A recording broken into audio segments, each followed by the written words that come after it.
Oui, l'Europe que je défends, c'est une Europe de conviction. Moi, je suis convaincue qu'on a besoin d'Europe, que les Français ont besoin d'Europe. Et depuis 2019, au Parlement européen, avec mes collègues de la majorité présidentielle, on transforme l'Europe. Parce que oui, on croit dans l'Europe, mais on a aussi besoin de la réformer. Et depuis 2019, on est en responsabilité et à la manœuvre. Je pourrais vous donner beaucoup d'exemples de ce qu'on a fait. Je vous en donne un.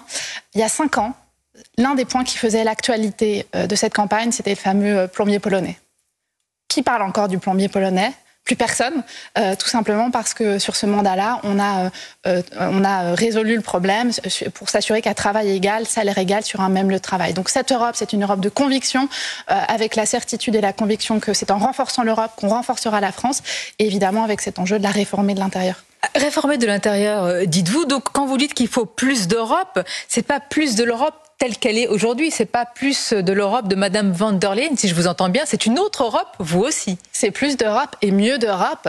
On a construit depuis 2019 des coalitions, texte par texte, au Parlement européen pour transformer cette Europe.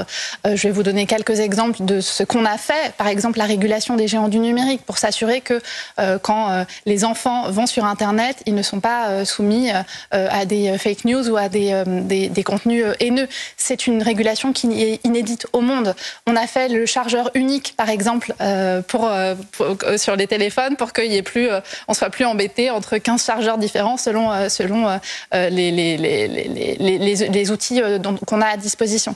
On a aussi fait le plan de relance, par exemple, qui a permis de sauver des centaines de millions d'emplois. Et alors, par exemple, et très concrètement, sur nos agriculteurs, ils manifestent de nouveau leur colère. Valérie Ayé, ils seront reçus tout à l'heure, en tous les cas pour les syndicats, par le Premier ministre. Ils estiment qu'ils n'ont pas été entendus et pardonnez-moi, même qu'ils ont été, entre guillemets, baladés. Lourdeur administrative, retard, entrave. Quelle Europe vous leur proposez ? D'abord, moi, en 2020, au Parlement européen, dans les négociations, je me suis mobilisée personnellement pour sécuriser le budget de la politique agricole commune, globale, mais a fortiori pour les agriculteurs français. C'est 10 milliards d'euros chaque année qui vont aux agriculteurs français. C'est important et c'est pas rien de l'avoir négocié. Un grand contributeur aussi, il faut le dire. Hein, la France. Mais on est contributeur net, oui. On contribue au budget européen, on en reçoit beaucoup aussi. Je le dis, la politique agricole commune, c'est 10 milliards d'euros par an. En contribution nette, de manière générale, la France donne 9 milliards au budget européen. Et au total, l'Europe nous rapporte combien ? Plus de 124 milliards d'euros chaque année au titre du marché intérieur, donc c'est-à-dire les échanges commerciaux. Donc oui, l'Europe, c'est un projet positif et économiquement, la France, elle est gagnante.